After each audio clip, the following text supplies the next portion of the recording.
Bismillahirrahmanirrahim. Jamaah rahimakumullah, kita hidup di masa yang gemerlapan kehidupan dunia ini begitu menggoda.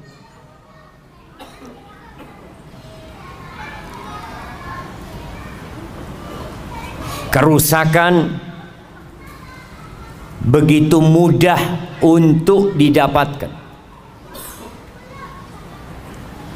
Kemaksiatan yang dahulunya sulit untuk dikerjakan di masa sekarang ini mudah.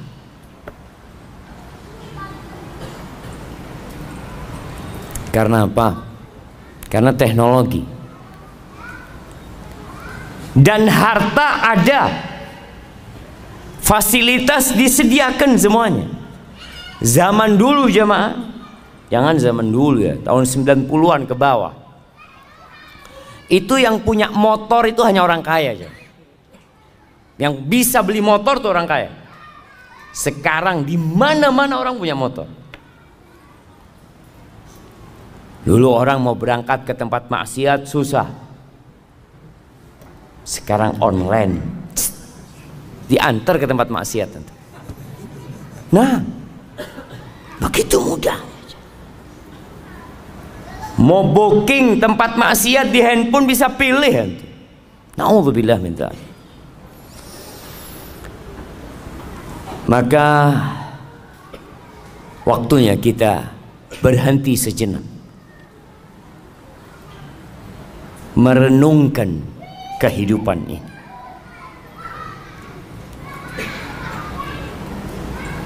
Karena jangan sampai kita baru berpikir tatkala malaikat pencabut nyawa datang mencabut nyawa kita. Kita perlu mengingat, dan kewajiban setiap muslim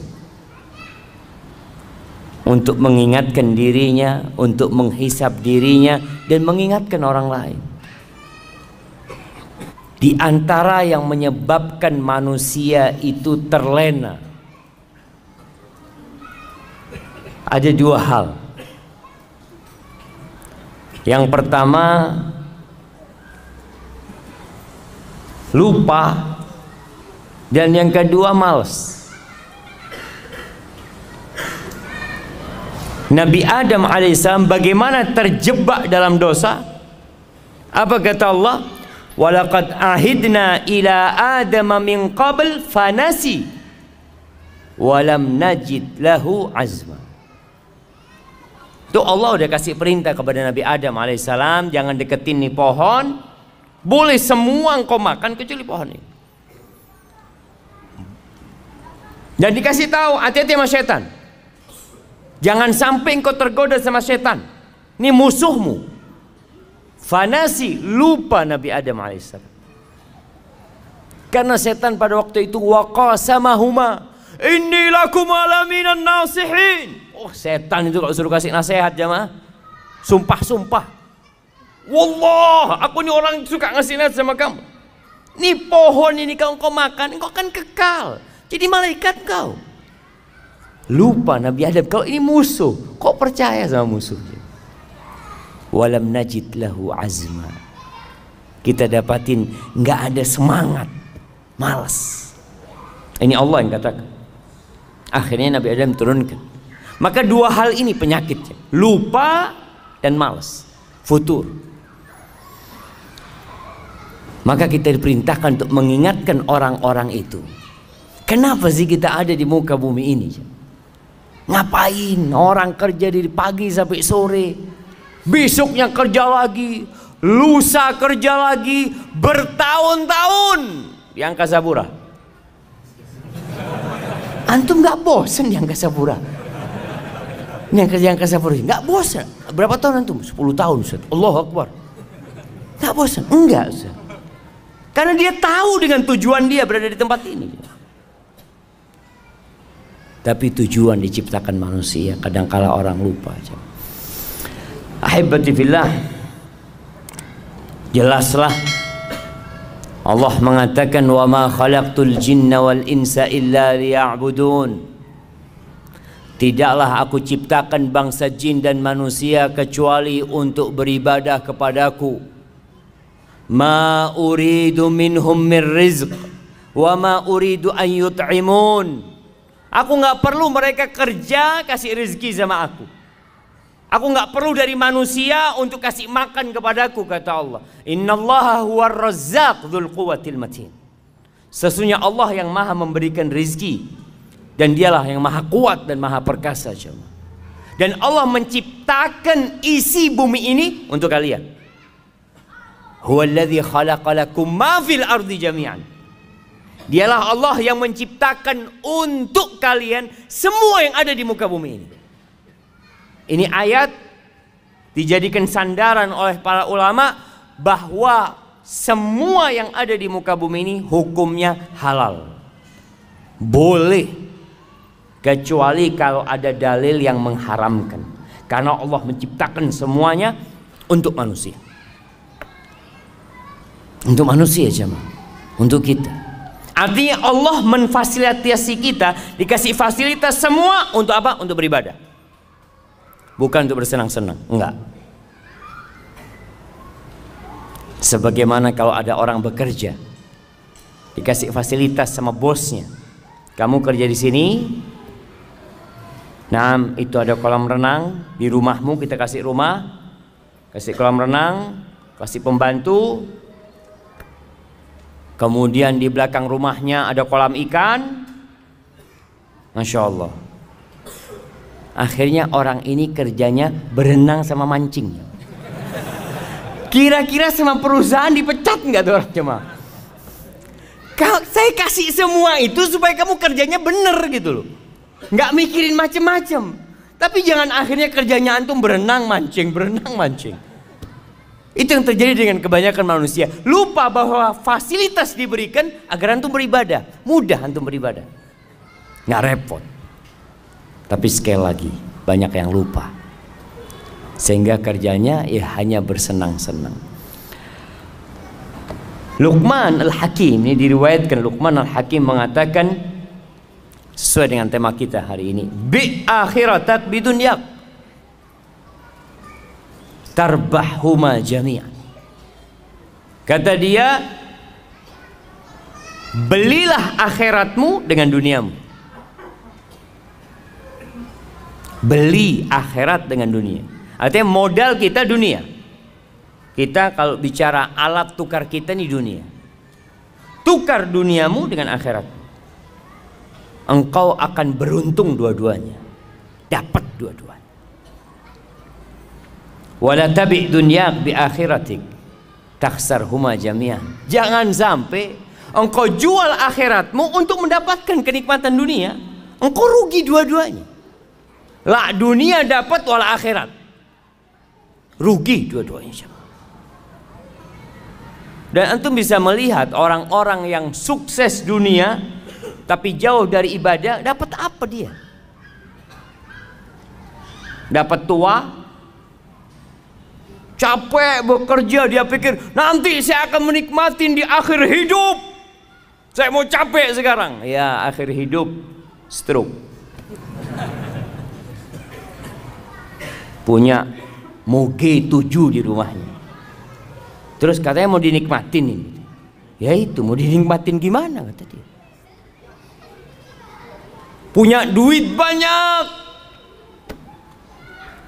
Makan donat nggak boleh. Donat lah. Terus apa? Bubur. Makan bubur iya. Anak punya duit banyak kayak gini nggak ada gunanya, nggak ada gunanya. Antum lihat siapa? Maka belilah akhiratmu dengan jual dunia. Kita akan untung dua-duanya. Seperti petani.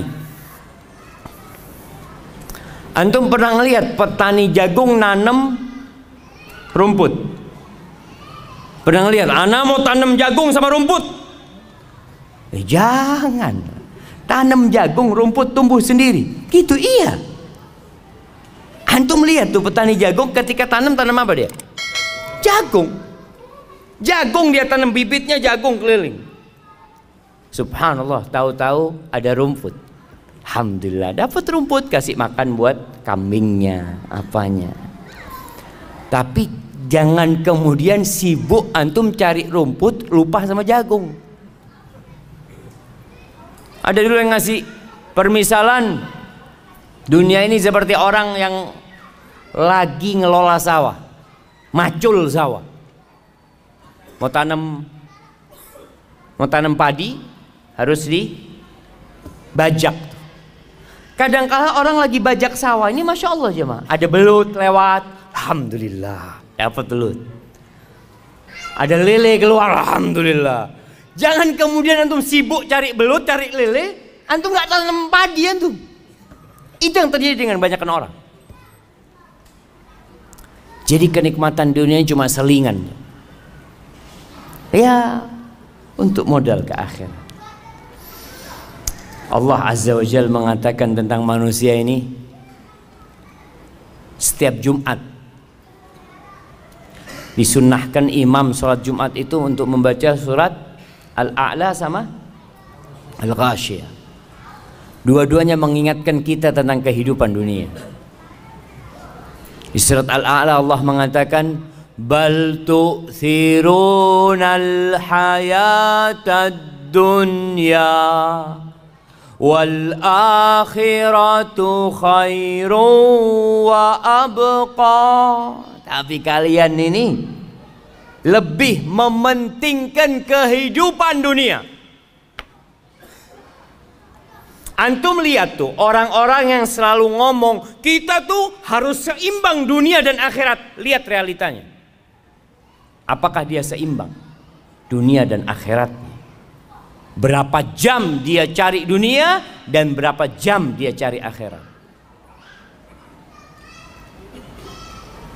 Orang tuh bisa duduk di kantornya jemaah dari jam 8 pagi sampai jam 4 sore. Duduk kajian ba'dal maghrib, setiap berapa menit lihat jam. Kok nggak selesai-selesai kajian, subhanallah. Ini baru mulai gitu jemaah. Jadi kalau mau bicara seimbang, antum harus seimbang beneran. Antum cari dunia 8 jam, cari akhirat 8 jam. Bisa. Berat kayaknya Ustaz. Paling enggak yang wajib-wajib aja lah Ustaz, kata dia. Nah, tuh banyak orang yang awalnya ngomong seimbang, terakhir dia wajib-wajib doang sudah jamaah. Padahal kalau urusan kerjaan dunia, lembur dia kerjakan jamaah. Bisa lembur sampai besok, siap. Yang penting ada fulusnya. Gak ada urusan dia jamaah. Siap kajian sampai subuh. Besok kerja Ustaz. Insya Allah. Lembur untuk akhirat itu nggak siap jamaah. Karena apa? Nggak ada fulusnya. Ana izin minum dulu jamaah.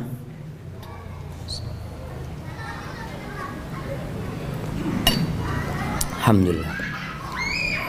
Kalian lebih mementingkan kehidupan dunia, padahal akhirat itu lebih baik dan lebih abadi, kekal jemaah. Banyak sih ayat-ayat dalam Quran yang menjelaskan tentang hakikat kehidupan dunia. Rasul sallallahu alaihi wasallam mengatakan, "Man kanatid dunya hammahu ja'alallahu faqrahu baina 'ainaihi." Barang siapa yang ambisinya dunia, salah. Barang siapa yang dunia ambisinya,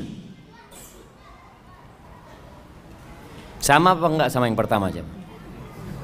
Beda.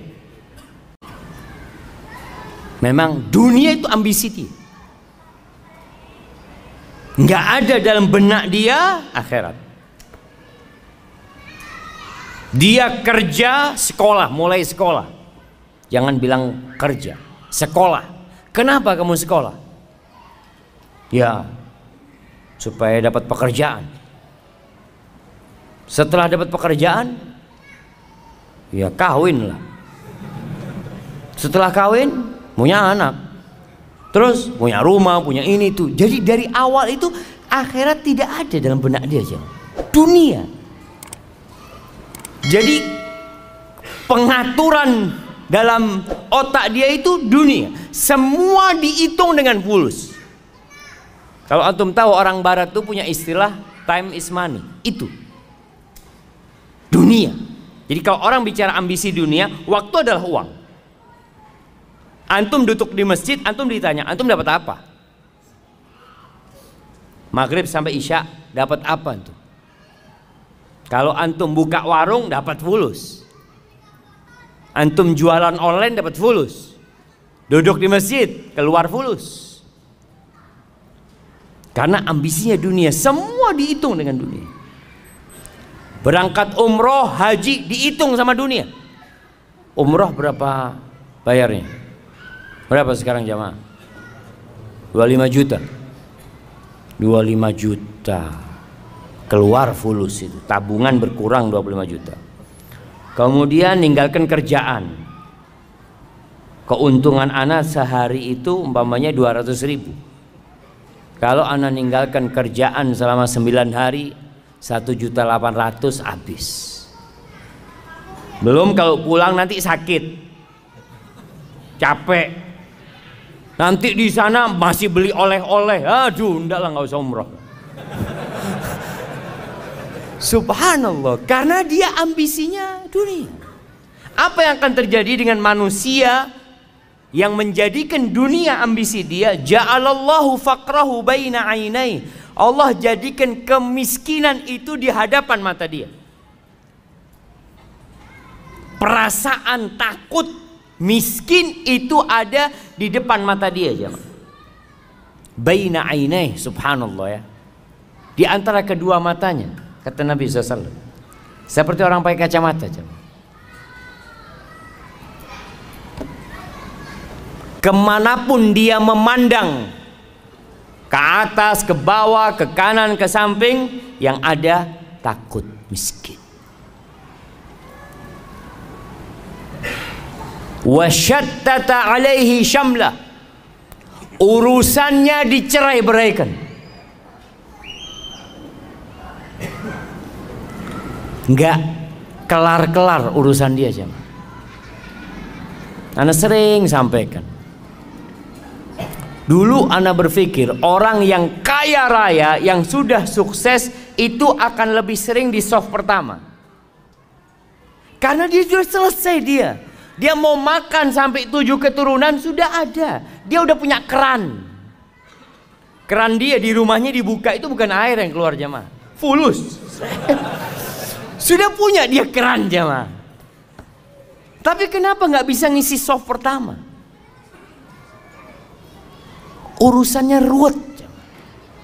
Ada banyak pekerjaan dia. Yang meeting sana, rapat sini, ya Allah. Jangan untuk ibadah, untuk keluarga. Sampai ada cerita di Arab sana. Ada satu orang kaya sukses, jemaah. Waktu untuk keluarganya itu sedikit. Sedangkan tetangganya ini miskin. Akhirnya sering kumpul sama keluarga. Habis asar duduk bareng-bareng sama anaknya, makan pisang goreng, minum kopi.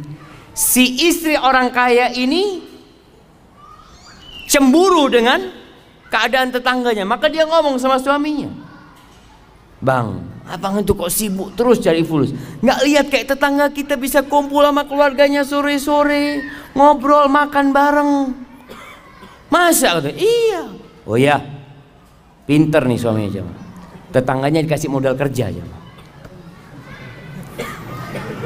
Kasih modal kerja sama dia, ruwet hidupnya, nggak lagi kumpul. Sama sekarang katanya. Yang awalnya punya waktu duduk sama keluarganya, nggak ada waktunya sudah, jemaah. Hadi dunia, jemaah. Jadi subhanallah, Allah jadikan urusannya. Karena tetangganya pintar, kamu mau nggak saya kasih modal kerja, nanti kamu bisa lebih kaya, bisa punya rumah, bisa punya mobil, ini dibuka itu, jemaah. Ya boleh kalau gitu. Hati-hati. Boleh bekerja, nggak dilarang. Kita bicara ambisi. Ambisinya kita tuh ngapain sih hidup di sini? Ambisi antum kerja itu ngapain? Kalau dunia nggak akan pernah rampung urusan antum. Antum lihat jemaah haji kita lebih banyak yang tua daripada yang muda. Kenapa? Apa karena mereka baru sukses ketika tua, atau mereka sibuk dengan dunia baru punya waktu ketika tua? Tua pun sama jual sawah. Kenapa nggak dari dulu dijual sawahnya?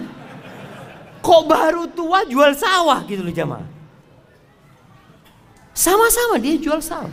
Enggak, dulu masih ambisinya dunia sawah. Oh jangan Ustaz, ini kan usaha Ustaz. Nanti kalau mau mati ya lah nggak apa-apa dijual. Syattata urusannya dicerai beraikan jamaah. Artinya dia nggak mampu untuk menjadikan waktunya berkah. Quran nggak bisa baca 1 lembar sehari. Sehari selembar nggak bisa. Apalagi one day one juice. Susah. Walam ya'tihi minad dunya illa ma qaddara lah. Dan tidak akan datang dunia kepada dia kecuali sesuai yang sudah Allah takarkan untuk dia. Artinya dia tetap kondisinya sama walaupun kerjanya lebih keras. Kan orang berpikir semakin kerja keras semakin banyak hasilnya. Tetap yang dimakan 1 piring. Apakah kalau orang banyak duitnya makan jadi 3 piring? Malah jemaah, orang yang miskin tuh makannya lebih banyak. Antum pernah ngelihat restoran-restoran yang bebas milih apa sendiri, bakar-bakar sendiri? Kenapa letaknya di mall-mall besar? Coba di pinggir jalan. Coba buka pinggir jalan ya. Yang beli orang-orang miskin, tutup 2 hari dia. Karena orang miskin ini kalau makan Masya Allah langsung dia. Tapi orang kaya itu kan makan hanya seninya kata dia, sambil bakar-bakar. Aduh kata orang miskin, nggak usah seni-seni, ini perut lapar kata dia. Nah subhanallah, artinya semakin kaya makannya semakin sedikit ternyata jangan. Allahu Akbar ya. Dan kita tahu apa kata Nabi SAW ketika manusia mengatakan mali, mali, hartaku, hartaku. Kata Nabi SAW, walaysa laka min mal. Kau tahu hartamu yang mana? Ma akalta, yang kau makan, itu hartamu. Kemudian kau buang jadi kotoran. Wa ma labista, yang kau pakai kemudian usang, itu hartamu. Wa ma tasaddaqta fa abqait, yang kau sedekahkan kemudian engkau simpan. Kalau yang ada di rumahmu yang kau tinggalkan itu punya ahli waris, punya orang, itu bukan milikmu. Maka kadangkala orang kerja capek bukan buat dirinya. Beda dengan yang ambisinya akhirat. Sama kerja, sama-sama sekolah, mungkin satu bangku sama antum, mungkin satu kantor sama antum. Mungkin orang ini tiap hari bareng masuk kantor, jamnya sama, pulangnya sama. Bedanya apa? Beda ambisi dia. Ambisinya dia akhirat. Siapa yang akhirat ambisi dia? Ja'alallahu ghinahu fi qalbih. Allah jadikan kekayaan buat dia di hatinya jemaah. Kaya dia jemaah. Ada kotak amal sodakoh dia. Si fulan gak pernah sodakoh itu. Kenapa? Aduh ada kebutuhan buat anak-anak masuk rumah sakit, ini itu macam-macam, subhanallah. Yang fulan karena akhirat ambisi dia punya rezeki sedikit, dia sedekah. Kaya dia walaupun tidak punya apa-apa. Wa jama'a lahu syamla. Urusannya Allah sederhanakan buat dia. Allah mudahkan urusan dia. Allahu Akbar jamaah. Hidupnya tentram. Nggak harus kaya. Kalau bicara hidup bahagia, nggak harus kaya. Apakah antum pikir orang kaya orang yang paling bahagia? Enggak juga. Apakah engkau pikir orang yang terkenal artis itu orang yang paling bahagia? Enggak, banyak artis bunuh diri. Banyak. Antum kalau lihat orang-orang sukses, ada yang matinya misterius. Di negeri kita banyak orang-orang yang dianggap public figure narkoba. Karena dia nggak mendapatkan kedamaian itu, jemaah. Tapi kalau ambisinya akhirat, Allah apa? Urusannya Allah sederhanakan. Nasi sama tempe zen buat dia. Alhamdulillah.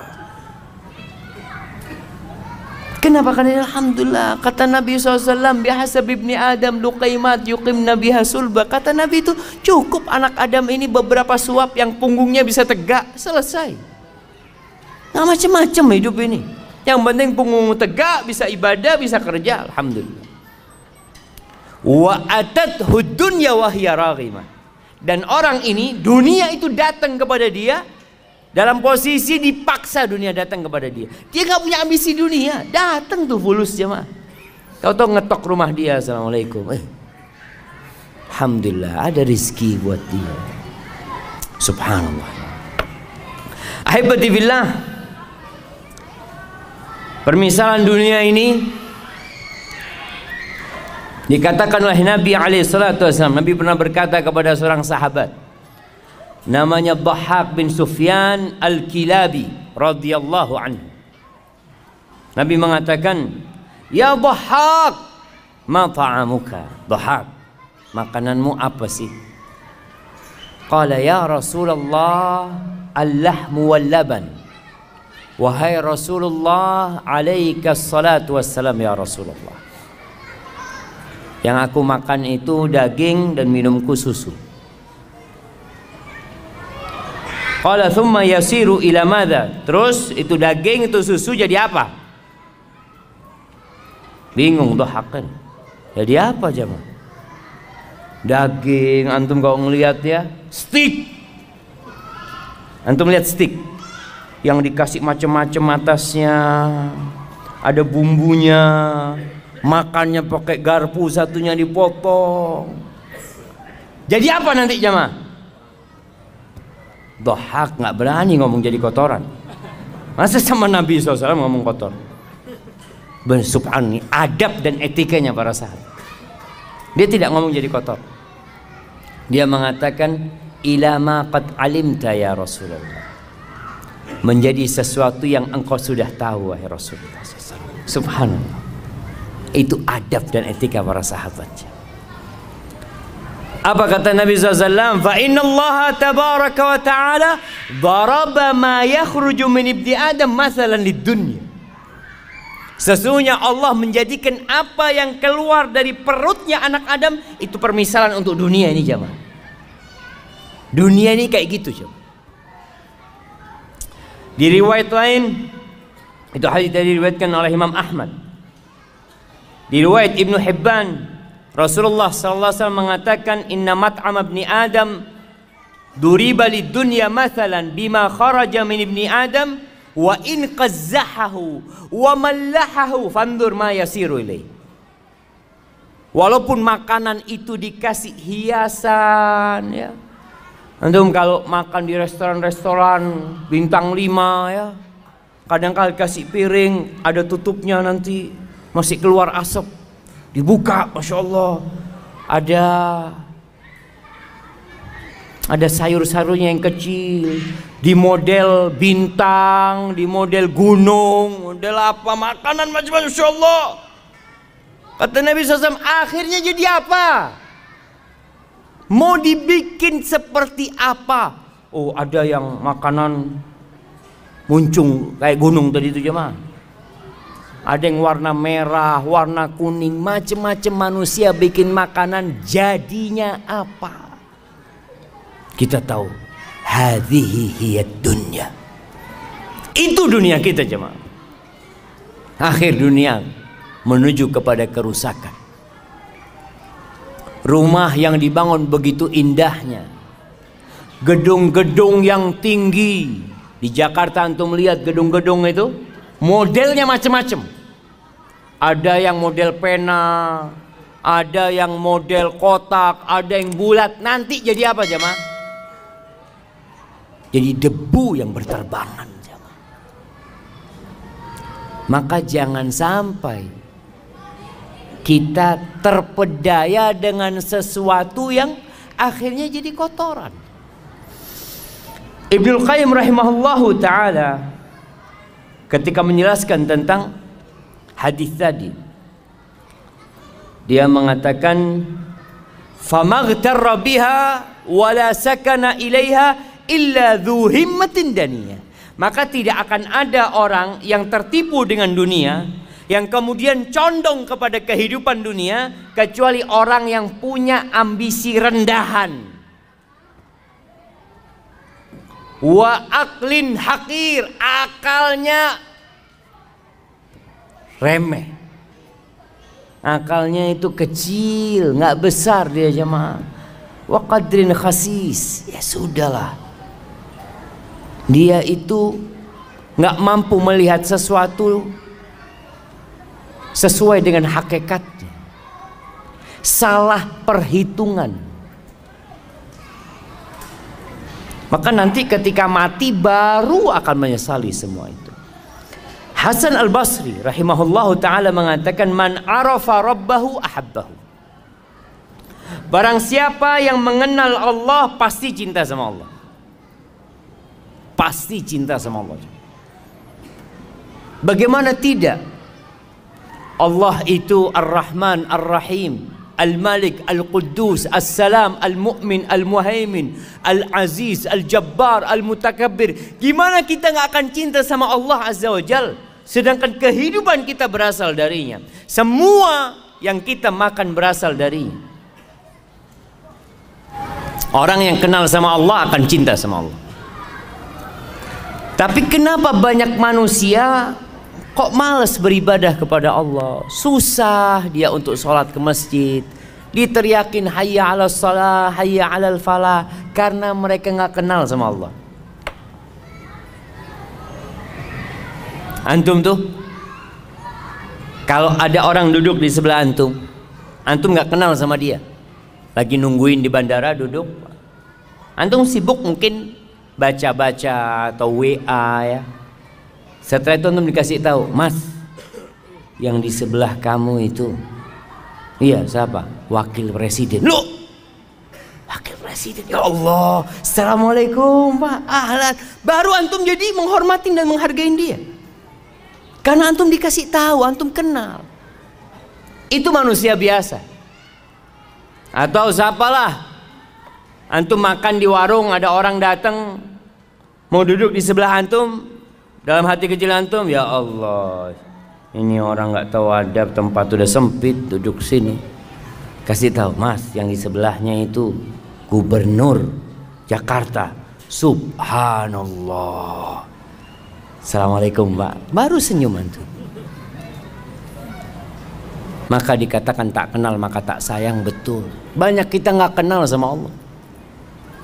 Kalau ada orang yang ngasih sama antum rumah, ngasih sama antum mobil, ngasih sama antum istri dan anak, Masya Allah, bagaimana penghormatan antum sama orang itu? Dipanggil, antum ditelepon, bulan antum datang ke sini, siap. Padahal antum lagi makan, aduh bismillah lah berangkat sudah, ditinggal makanannya. Karena yang manggil siapa? Yang ngasih antum semuanya. Gimana dengan Allah Azza wa Jalla? Itu kata Hasan Basri, yang kenal sama Allah dia akan cinta sama Allah. Wa man arafa dunya zahida fiha. Yang kenal sama dunia dia akan zuhud sama dunia. Yang kenal sama dunia, tahu dengan hakikat dunia. Maka antum lihat bagaimana Rasulullah SAW, beliau orang yang paling kenal sama dunia. Ketika ditawarin, Masya Allah, tawarin gunung jadi emas ya, ditawarin kenikmatan-kenikmatan dunia. Sampai Umar bin Khattab nangis, sahabat nangis melihat susahnya hidup Nabi SAW. Lalu apa kata Nabi? Mali walid dunya. Apa urusanku sama dunia ini? Innama mathali wa mathalud dunya karakibin istadhalla tahta syajaratin thumma raha wa tarakaha. Pemisahanku sama dunia ini seperti orang yang sedang berkendaraan, kemudian berhenti di rest area, kita lihat. Kalau dulu berhenti di bawah naungan pohon, orang naik onta, panas, berhenti di bawah naungan pohon. Kira-kira berapa lama di bawah naungan pohon? Sebentar, terus mau ditinggal. Antum pernah lihat orang di rest area bangun rumah? Rest area bangun rumah, Pak, ngapain di sini Pak, kata dia. Kita cuma lewat, kita mau ke Bandung. Oh iya, nggak jadi dia. Kalau kita kenal sama dunia, kita akan zuhud dengan dunia, sebagaimana Rasulullah SAW mengajarkan kepada kita.